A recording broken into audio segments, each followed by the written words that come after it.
The young woman at the center of the most important contradiction in the Nolan Wells case has finally been identified. Her name is Katie, and her family just put her account on the record publicly for the first time. What they said does not support the version of events Nolan's friends have been telling since July 4th. For weeks, this entire case has hinged on one disputed conversation. According to attorney Ben Crump representing the Wells family, the young woman Nolan was speaking with on the beach told him she was heading back to a boat. The friends tell a completely different story, that Nolan chose on his own to stay behind with her.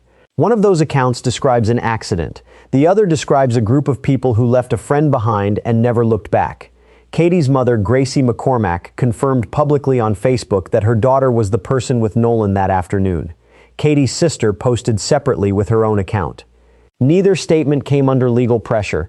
Neither was solicited by any reporter. Both were posted voluntarily by a family trying to correct the record about a teenage girl who has been at the center of a national conversation without ever having spoken publicly herself.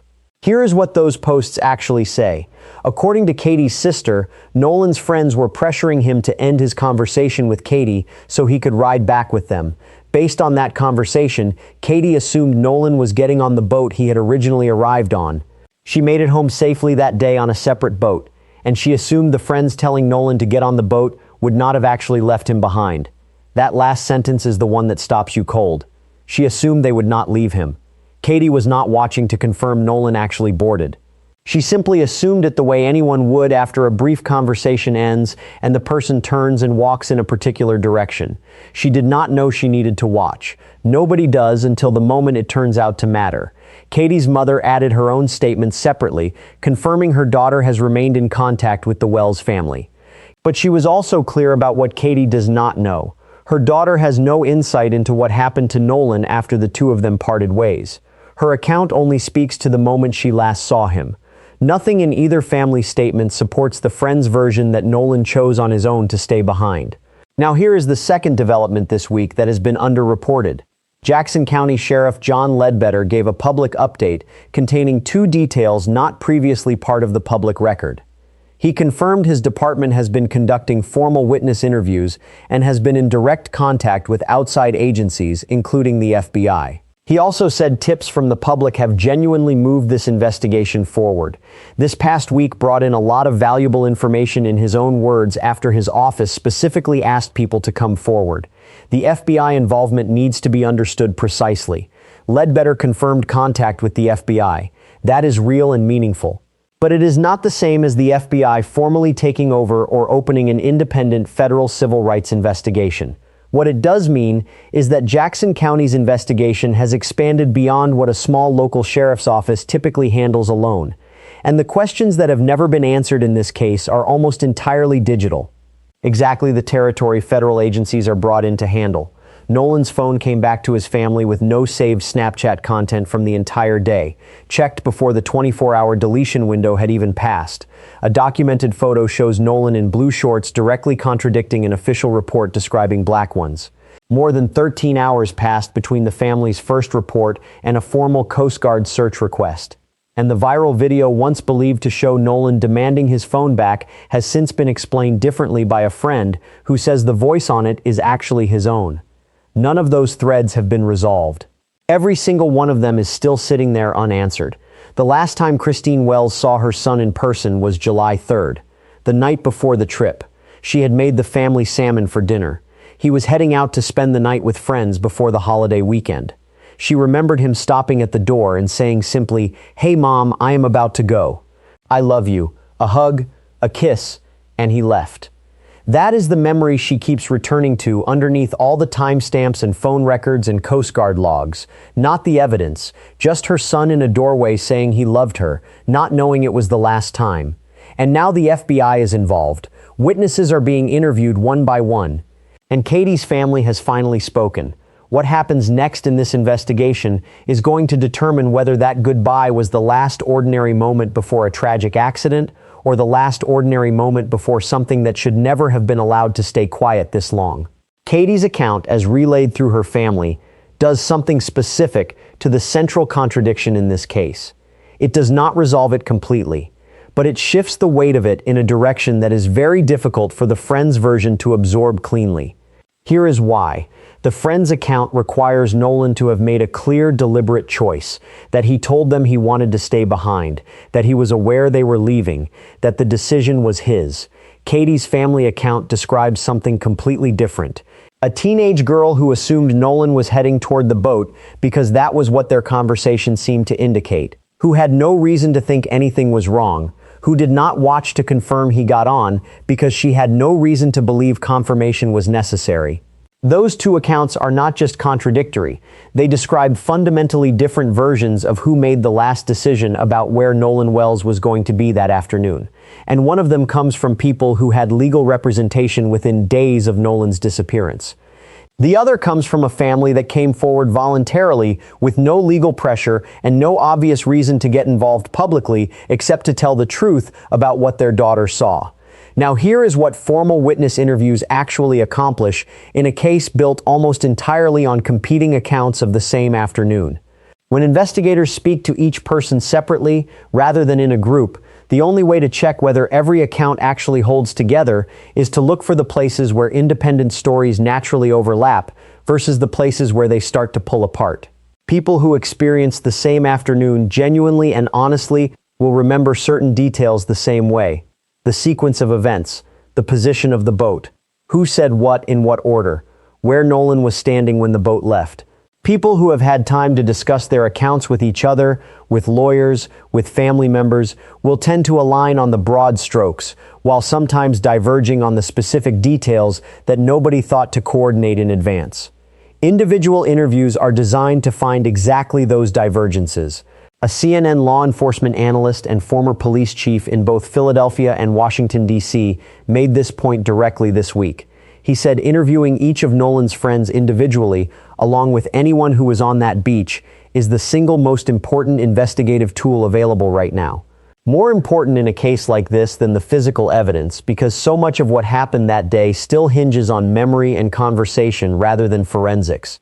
The friends, according to Ben Crump, have had no direct conversation with the Wells family legal team since the earliest days of this case. All of them retained legal representation early on. That is their right, and it does not by itself mean anything. But it does mean that every account coming from that side of this story has been filtered through attorneys since almost the beginning, which is exactly why the individual witness interviews happening now matter so much. Because an investigator sitting across a table from someone asking careful questions about a specific afternoon is a different kind of pressure than a lawyer preparing a client for a public statement. Now let me talk about what is still missing from this picture. Because two significant developments this week, the FBI contact and Katie's family coming forward, have not resolved the threads that were already sitting unanswered before any of this happened. Nolan's phone came back to his family with no saved Snapchat content from that entire day, checked before the 24-hour automatic deletion window had even closed. That detail has never been explained. Snapchat content does not disappear on its own before the deletion window passes unless someone actively removes it. That is not a theory. That is how the platform works. And nobody connected to this case has offered a public explanation for why the content from that specific day was gone that quickly. The blue shorts versus black shorts contradiction has never been resolved either. A documented photo from that day shows Nolan in blue shorts. An official report described him wearing black ones. Those are not the same color. And the difference matters because official reports inform search parameters. If investigators are looking for someone in black shorts and the person they are looking for is wearing blue ones, that is not a minor clerical error. That is a detail that could have shaped the earliest hours of the search. The 13-hour gap between the family's initial report and a formal Coast Guard search request has never been explained. Christine Wells reported her son missing. More than half a day passed before a formal search was initiated. In a case involving water and a young man who never made it home from a boat trip, that timeline is one of the most significant unanswered questions in the entire case. And the viral video that circulated widely online showing what many viewers believed was Nolan demanding his phone back has since been explained differently by Trey Easton Shepard, one of the friends who has come forward publicly. He said the voice on that video is his own, not Nolan's. Shepard is the same friend who has now publicly said he is waiting for the actual facts before forming any further opinion, that he hopes justice is brought whether this turns out to have been harm or a tragic accident compounded by someone's failure to speak up honestly afterward. That is a notably measured statement from someone who has already put his name publicly on the line once in this case and could have used this moment to defend his friend group more forcefully. Instead, he chose not to. He left the door open to both possibilities. And in a case this saturated with confident theories from every direction, that kind of deliberate restraint from someone directly involved is worth paying attention to. Both autopsies remain pending. The independent autopsy commissioned by the Wells family and conducted in Washington, D.C., was expected on July 10th. That deadline passed without a public release. The state autopsy is in a similar position, with toxicology testing alone typically taking 2 to 3 weeks, even in cases with no controversy attached to them at all. Until those results arrive, every account of what happened to Nolan Wells on July 4th remains exactly what it has been since the beginning. Competing versions of the same afternoon told by people with very different stakes in what the truth turns out to be. Okay, so let me bring every thread together. Because what this week actually produced, when you strip away the noise and the speculation and look only at what has been confirmed, is a picture of an investigation that has quietly expanded in ways that matter more than any single headline has captured. 6 weeks ago, this was a Jackson County Sheriff's Office missing person case, a local department with limited resources, a public statement about no suspected foul play that landed badly, and no visible federal involvement. Today, the FBI is in contact with local investigators. Formal individual witness interviews are actively underway.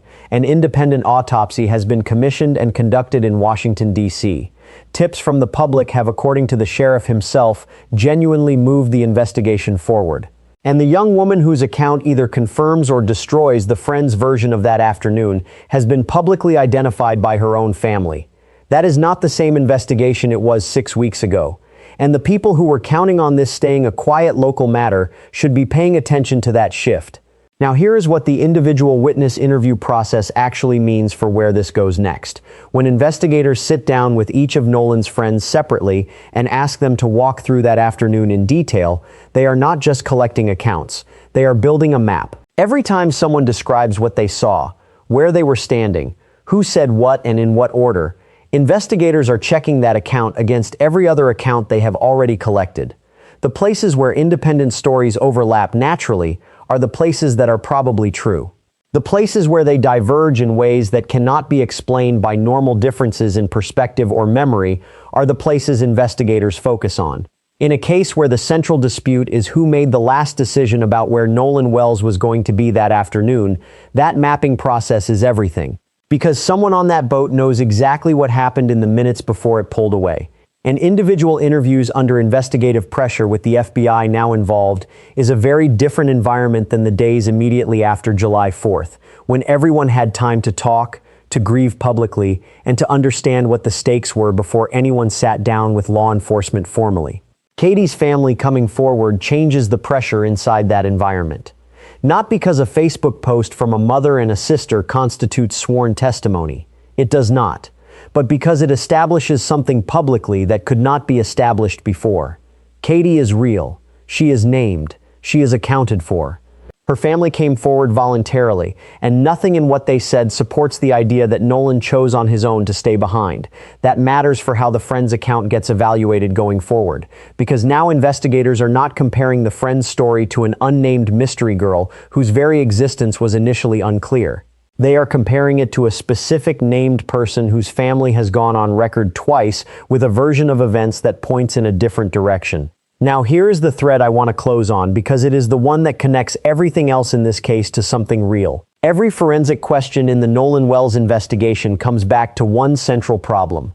What happened in the window between Katie turning away, assuming Nolan was heading toward the boat, and the moment the boat left without him?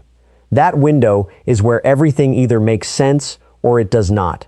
And right now, only the people who were on that boat can fully account for what happened inside it. The Snapchat content from that entire day was gone before the 24-hour deletion window passed. The blue shorts in the photograph do not match the black ones in the official report.